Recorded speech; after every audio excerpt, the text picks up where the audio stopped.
18 अगस्त 1945 Taiwan के एक airport पर हुआ एक जबरदस्त विस्फोट।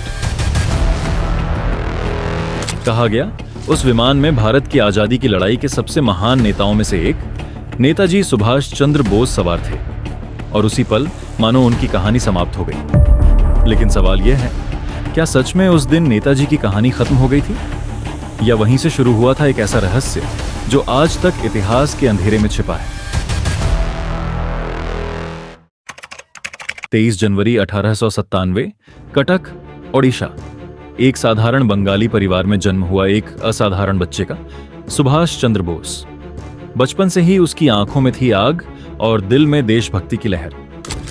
ब्रिटिश हुकूमत के सामने खड़े होकर वह सवाल करते, हमारी आजादी का हक हमें कब मिलेगा। ICS परीक्षा पास करने के बाद भी उन्होंने सरकारी नौकरी ठुकरा दी क्योंकि उनके लिए देश पहले था, करियर बाद में। महात्मा गांधी के अहिंसक मार्ग का सम्मान करते हुए भी सुभाष समझ चुके थे, सिर्फ प्रार्थना से अंग्रेज नहीं जाएंगे। इसलिए उन्होंने चुना प्रतिरोध का रास्ता।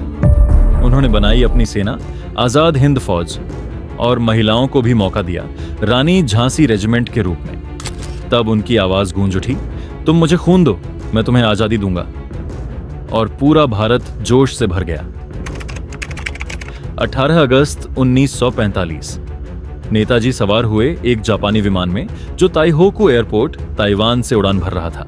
कुछ ही देर बाद खबर आई, विमान क्रैश हो गया। नेताजी गंभीर रूप से घायल हुए और फिर उनकी मृत्यु हो गई। लेकिन इसके बाद से शुरू हुआ असली रहस्य, क्योंकि उनका शरीर कभी नहीं मिला। कोई कहता है जलकर खाक हो गया, कोई कहता है शरीर था ही नहीं। ब्रिटिश इंटेलिजेंस रिपोर्ट, रूसी दस्तावेज और भारत की गुप्त फाइलों में बार बार एक सवाल उठता रहा, क्या नेताजी सोवियत यूनियन भाग गए थे? कई गवाहों ने कहा उन्हें युद्ध के बाद रूस की जेल में देखा गया। कुछ ने दावा किया भारत में हिमालय की किसी गुफा में एक साधु के रूप में वो छिपे रहे। 1960 के दशक में गुमनामी बाबा नाम के एक रहस्यमयी व्यक्ति को देखकर कई लोगों ने कहा ये वही हैं नेताजी। उत्तर प्रदेश के फैजाबाद में एक सन्नाटा पसरा हुआ घर, वहीं रहते थे एक बुजुर्ग सन्यासी गुमनामी बाबा। उनके कमरे में नेताजी की तस्वीरें, विदेशी टाइपराइटर, नक्शे और ढेरों किताबें थीं। उन्होंने कभी अपनी पहचान नहीं बताई, लेकिन उनकी लिखी चिट्ठियों में ऐसी बातें थीं जो सिर्फ सुभाष चंद्र बोस ही जानते थे। मौत के बाद उनका DNA टेस्ट भी किया गया, लेकिन नतीजे आज तक स्पष्ट नहीं हैं और रहस्य और गहराता गया। 2015 में भारत सरकार ने नेताजी से जुड़ी कुछ गोपनीय फाइलें जारी की।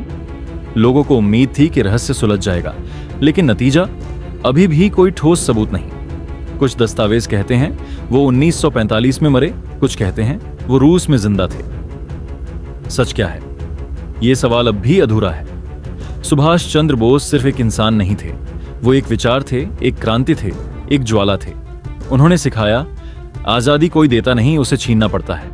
उनकी मौत का सच चाहे जो भी हो, उनका सपना आज भी जिंदा है, हर भारतीय के दिल में, हर झंडे की लहर में। शायद एक दिन इतिहास खुद जवाब देगा, लेकिन तब तक नेताजी रहेंगे हमारे दिलों में, अमर, अनदेखे, लेकिन सदैव प्रेरणादायक।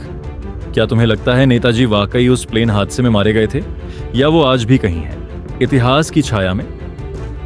अपनी राय जरूर बताओ नीचे कमेंट में, और ऐसे ही रहस्यमयी इतिहास जानने के लिए चैनल को सब्सक्राइब करना मत भूलना।